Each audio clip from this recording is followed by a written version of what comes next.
Hello and welcome to Cyberside Chats. My name is Sherri Davidoff. I'm the founder of LMG Security, and I'm so excited to have Tom Pohl here, our director of penetration testing. And Tom, you are the exact person that I want to talk to about Project Glasswing.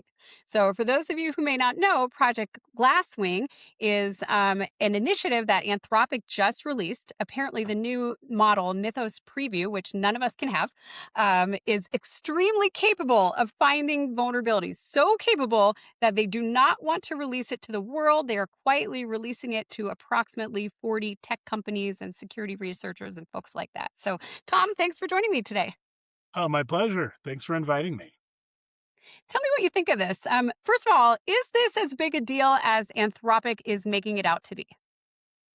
I think it has the potential for being life changing for everyone in the country, really, because gone are going to be the days of bugs that aren't discovered, right? So with these new AI systems, if they're as good as they say they are, even if they're half as good as they say they are, there's now any potential bug in software is going to be discovered, and then it's going to be a matter of are people fixing them or not? Okay, life changing is not what I expected you to say, but tell me more. So, what is going to happen next? So, what's really interesting is, the things that they've been able to do with this new language model already. I mean, they found a 27-year-old bug in what's considered one of the most secure operating systems, Right. BSD, that's been around. And literally, I don't know how long it took them to find it, but assumably a very short period of time. When it analyzed the source code, it found a vulnerability that could be exploited on every BSD system that's been installed over the last 27 years. That's kind of alarming. It It's sounds like a hacking ray. Like you can just point it at anything and it's like boop, boop, boop, boop, boop. I Yeah, see all the vulnerabilities it and now I will exploit them. Boop, boop, boop, boop. well, it's just like in the TV shows, right? And hack. Um, So no, but and I think that's why they're releasing it probably to a small subset, right? They've chosen who they deem to be critical enough to have access to the software, right? People that they trust, people that will hopefully do the right thing with it, and hopefully they can vet the bugs and get the bugs found and fixed before the bad guys have similar capability. okay, I have questions about this rollout because three can keep a secret if two of them are dead. And now we have over 40 tech companies with access to this extremely powerful new model. Do you think it's going to stay contained? No, no, not a chance. That I mean, was yeah, I mean, already, we hear about like Microsoft's bug bounty platform or their bug tracker system got hacked, and like they had access to how many different countries and companies had access to the bug tracking system, and then all of a sudden, all their vulnerability data, at some point was got in the hands of threat Yeah, actors. 2017. Reportedly, Microsoft's bug tracking database was hacked. Okay, so do you think that this new leap forward in technology is going to fundamentally change the way software operates? Like, do you think that software patching will be integrated into software, kind of like our own immune system, where it just happens on a continuous basis? Maybe it'll even test itself. Well, I mean, some software already kind of has it in integrated with its own stuff, and I think that's one of the problems is that there's no unified way of doing patches for all software. I think there's some tools out there that try to do that for companies and organizations. The other challenge is that some companies and organizations don't want to just blindly apply patches either. So I think kind of it's a two-headed dragon or a multi-headed dragon, where you know, uh, we're going to want to apply patches quicker and with more ferocity, if you will, because you don't want to be able to say no, I don't want to take that. Right? You're going to want to have to have that be part of your process. Well, I think back to the Microsoft Exchange vulnerability proxy shell. and how some of the folks that I work with were hacked, even like sometimes even before the patch came out. And I had a couple that waited. They were health related institutions that had sensitive environments, and they waited like hours to apply the patch, and they were compromised before they applied it, even though it was less than a day after that patch came out. So it seems like we really are going to have to patch before we're comfortable, unfortunately. Is that the future that you see? That's the way I see it. Yeah, you have to patch. There's just no hesitation anymore. So as a penetration tester, like, is a little piece of you excited? Are you like, "Oh my god, once I get my hands on this, I will be able to get into anything," or is that scary, or how do you feel about this new future we're moving in? It so I think if the AI would also generate a proof of concept that works and is reputable and posts it on GitHub for me, that would be great. Uh, because, often, we need to show, when I do a penetration test, I'm not just looking for vulnerabilities. I'm looking for vulnerabilities, and then I'm trying to figure out how to exploit them against your organization in a business impactful way. So I can help you prioritize what you need to fix first, uh, because not everybody has the ability to patch all vulnerabilities, all at once. And so it's really important, especially if there's like a really critical, vulnerability, but there's no publicly exploitable code out there. It's like that's not the thing that necessarily you need to fix first. And in some Right. organizations, something that's reported by your vulnerability scanner is like low or informational. I could tell you it might be the most important thing that you have to fix. Right. So take like something, there's a technical thing called SMB signing, or the way that your servers and your workstations talk in an Active Directory environment. And if you don't enable that, even though often it's low or informational, when an attacker like me comes on your network, I can start abusing your organization in a way that was unexpected. So it's not just about the vulnerability itself or what, Tenable or Qualys ranks it in terms of the criticality. It's how is it actually used in that environment? And I also Yeah. know it's not just about exploiting a vulnerability, it's about what can you do with it. Like if you are on a heavily segmented network where everything is kind of locked away from everything else, it's going to be harder for you as an attacker to move around that environment, correct? Precisely. That's exactly it. Yeah. What can I do given the context in which the vulnerability exists? So that I think that helps guide us towards solutions as well, because for the next year or 2 years, we're going to be in a highly vulnerable state, like systemically speaking. All of a sudden, we have the hacking ray and we can kind of point it at anything and see all of the vulnerabilities, or at least there's potential that the bad guys can. We have 40 organizations with access to this, which means if any one of them gets compromised, an adversary may have access as well. So we have to assume an adversary could potentially get access to the hacking ray. Um, and so, how can we protect ourselves? What are some things that you would do? Ooh, well, definitely, the things that I would do, I would, question, especially if it's on the internet versus the intra it's like, what's the context, right? Are we talking about things that are publicly accessible to the internet, or things that are on your internal network? And I can tell you, anymore, if it doesn't need to be on the internet, don't put it there. And if it Right. does need to be on the internet, I think twice and really evaluate whether or not it actually needs to be there. Well, how Because often on penetration tests do you find things that don't need to be on the internet? all the time. Yeah, all the time. Or there's a better way to do what you're doing that you should be taking advantage of. And it's not always the easy route, right? Sometimes just opening a port to the internet and pointing it into an internal resource is the easy route, right? Let alone, having to set up multiple systems, or establishing things like VPNs and other gatekeepers in order to, make it harder, or more steps, if you will, more visibility, even better, in order to gain that access to an internal resource is going to be critical. But at the same time, conversely, some of those things that are providing that gatekeeping have problems for that, because often there's vulnerabilities that come out in those products as well. Yeah, I think that's one of the scariest things, how security software itself can be vulnerable. And often we use it throughout our infrastructure. I know you yourself have actually exploited organizations and leveraged their EDR. Is that right? You want to speak to that a little bit? Yeah, absolutely. That's one of my favorite things is when I can use a security tool against an organization, uh, I will, right? I've done this multiple times, where I find a security tool. Often, security tools will also have vulnerabilities. Often in the management interfaces of those security tools, And often and there's some of them that have agents, right, that are deployed on systems around the organization. yeah, exactly. And if those agents have a misconfiguration in them, now that agent is my agent because if if I can make that agent do something that wasn't intended to do, then I'm going to leverage that in order to gain more access into your environment. And that's why I think it makes sense what they're trying to do with Project Glasswing, even though I don't like that it's limited to a small group of organizations, because I think others will need it as well.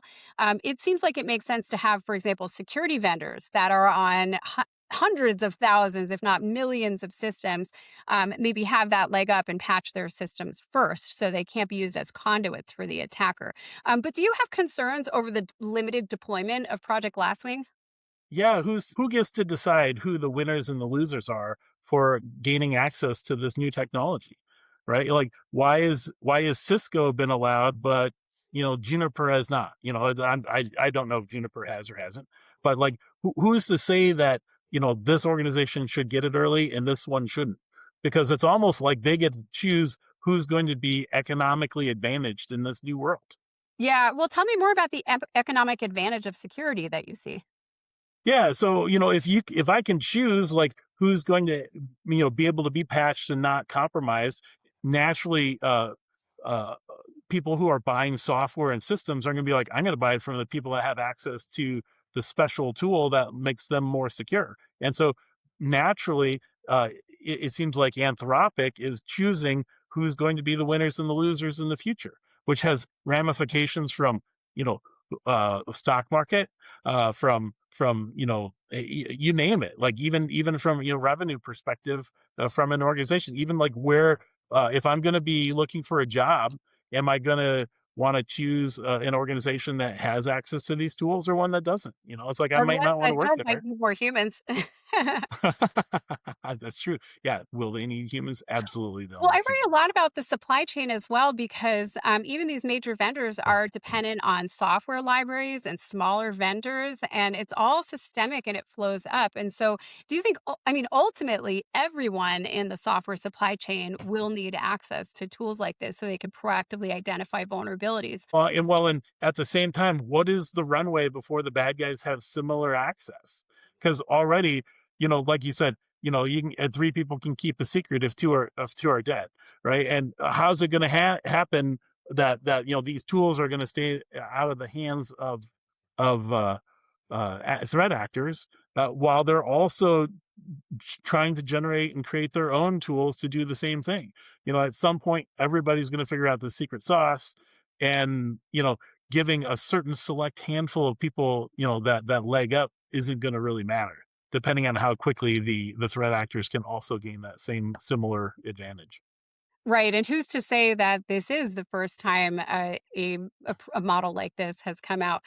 For all we know, China has already invented it. Maybe the U.S. has already invented something with these capabilities. Anthropic announced it, but that doesn't mean that they're the only one. They're the ones that chose to announce it. Fantastic point. Fantastic point. So I want to read you something from Anthropic's announcement, if you don't mind.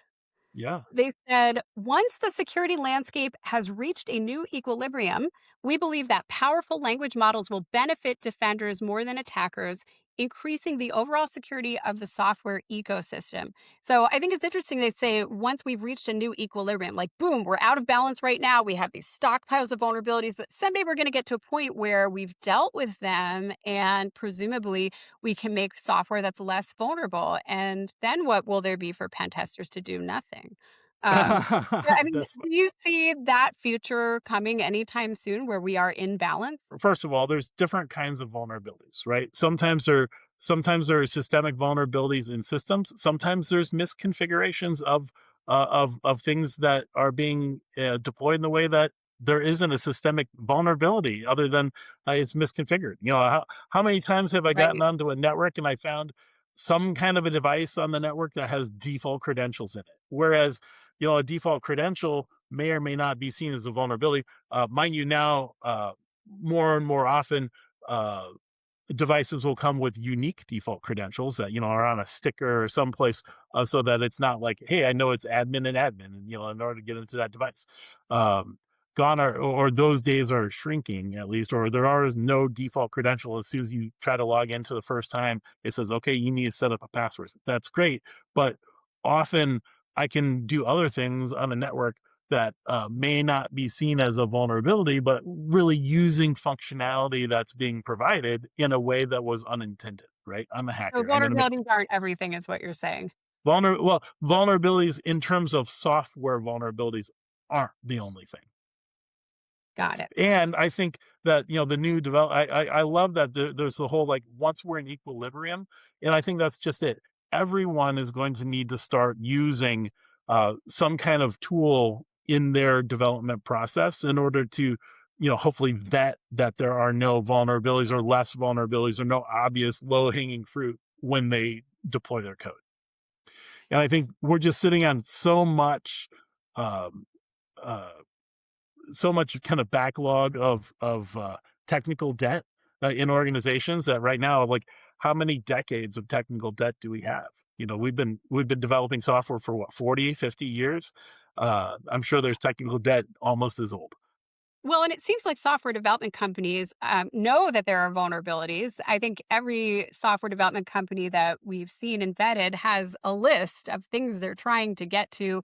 I wanted to ask you about that. And if you think that, do you think that this will change the way vendors handle vulnerabilities in patch management? Because I know from just talking to you over the years that you have found 0-day vulnerabilities yourself. You've reported them to vendors. And in some cases, it's taken not months, but years for them to fix them. There's one that I believe you're going to be talking about in the next couple of months, a really critical one in, is it a water supply system, a SCADA system? Yeah, SCADA system, water management or human management interface for water treatment plants. Yeah, Yeah, and that hasn't been fixed at all at this point, is that correct? I don't know. I haven't revisited in a little while. I'll visit it again, but yeah, I mean, I reported it and then and then they fixed it for our customer, and then waited a year, and I still found it in there. So, and that was a year ago. And so it's time that this needs to get squashed. And Yeah, I've well, and still. you mentioned the other day that, with the war in Iran and other issues around the world heating up, we have to be very careful about how we manage vulnerabilities, especially in critical systems. So, yeah, how do you foresee this changing the way vendors handle vulnerabilities? Like, do you think it's going to I fly where they can just sit on them? I don't well, not only can they not sit on them, I think it's also going to be important that they're more transparent about these issues when they're fixing them. So sometimes, you'll often see, like, if you're interested in seeing the security details, click on this other link. But I'm not actually going to tell you what exactly we fixed or what the problem was. But just trust us, we fixed a bunch of stuff, and you should apply this. I think being more transparent around the criticality and the nature of these bugs that they're fixing is going to be important, um, as well. That's just my personal opinion. Yeah, absolutely. Well, hopefully we'll see more transparency. Hopefully we'll see vendors budgeting for bug fixes. Why don't we talk about key takeaways for our audience? What can we do to protect ourselves? Yeah. So, if it's, like I said, if it's on the internet, uh, question whether or not it needs to be there. And I recognize that, often things get put on the internet for ease of use. Uh, but in this day and age, especially with more and more attackers, even focusing on us here in the United States, I would seriously question whether or not, does that actually need to be online right now? Yeah, can you put it behind a firewall, a VPN? Can you at least restrict it to certain IP addresses? Absolutely. Number two, vendor vetting. So, any software vendors that you rely on, you want to start asking questions, not just about how do they vet their software before it's deployed, but what is that patch management cycle? How are they detecting and listening for vulnerabilities? Because sometimes they're reported by third parties. How quickly and are they able to generate a patch in response and then push it out? So definitely vendor vetting needs to be a piece of this. Yeah. And number three, are you developing anything in house? If you Right. are, then be prepared for bugs, right? and not only bugs, but the care and feeding of the beast needs to be ongoing, if you will. That's what I always called it when I was in software development. And uh, plan for failure, right? Plan for, and always be, you always be, testing your software that you're custom developing and deploying. Well, and a lot of organizations that we work with are hiring third party vendors to develop that software, but sometimes they forget to budget for maintenance. Or for security testing. And number one, you do want to do security testing on any important application before you deploy it, not like at the very end. Like maybe think about it along the way, and budget time for fixes and things like that. But also, every year, every 2 years, make sure that you're testing routinely, and that you're budgeting funds for the developers, if necessary, to apply to look for vulnerabilities and to apply patches regularly. And I think sometimes that's missed. Software is a living thing, and we need to budget for that care and feeding, as you put it. Yeah. And education of your developers. I think that's super important as well, to make sure that they understand uh, how to securely develop, as well as what to look for. And also, I was a developer, so I can say this about my people: we're lazy, and we'll do things the easy way in order to get things done, because we have a lot of competing priorities typically in order to get software pushed out the door. And taking shortcuts is everybody knows it's not the right answer. And I think nowadays taking shortcuts could be more detrimental than in the past. Taking shortcuts can definitely cost you. But I think what you mean to say is educate software developers about how to use the AI tools they're using to vibe code. I think I think vibe coding is interesting. I also think regular coding with AI assistance is even more Yeah. interesting. Today you really still need to have a professional that understands deeply how to develop. But tomorrow, is that going to be the same case? Maybe, maybe not. But I would still hope so. If not, somebody along the path of development needs to be an expert in understanding issues. Yeah, absolutely. As somebody who's been vibe coding herself a lot lately, you really still do need to get into the weeds. Make sure AI is smart about how things are being designed. I always assume that the bad guys are going to get in. And so I think our fourth takeaway has to be network segmentation. They're going to get in, make sure that they can't get very far. And not just network segmentation, but, look at how you're using accounts. Are your perimeter systems using admin accounts that could then be used to leapfrog into your network? If an attacker tries to use an internet facing system as a pivot point, how far are they going to get? So making sure that you have that segmentation in place, I think is really critical. And the last takeaway is make sure your incident response plan accounts for 0-day vulnerabilities. I don't think anymore it's going to be a foregone conclusion that there's going to be major vulnerabilities that are being exploited in the wild before there's a patch. And so making sure that you account for that in your incident response plan. Absolutely. Anything else, Tom, that you want to add for our group for our audience? I'm excited for this new world and look forward to our new AI overlords. Oh no. Well, you're just trying to get on their good side. I am. Yeah. Thank you. I'll still tell them thank you and please all the time. I Yeah. don't care how much electricity I'm wasting. No, it's about to be a fascinating new world. All right, everybody, thanks so much for tuning in. Tom, thanks so much for joining us today. Please like and subscribe, and we'll see you next week on Cyberside Chats.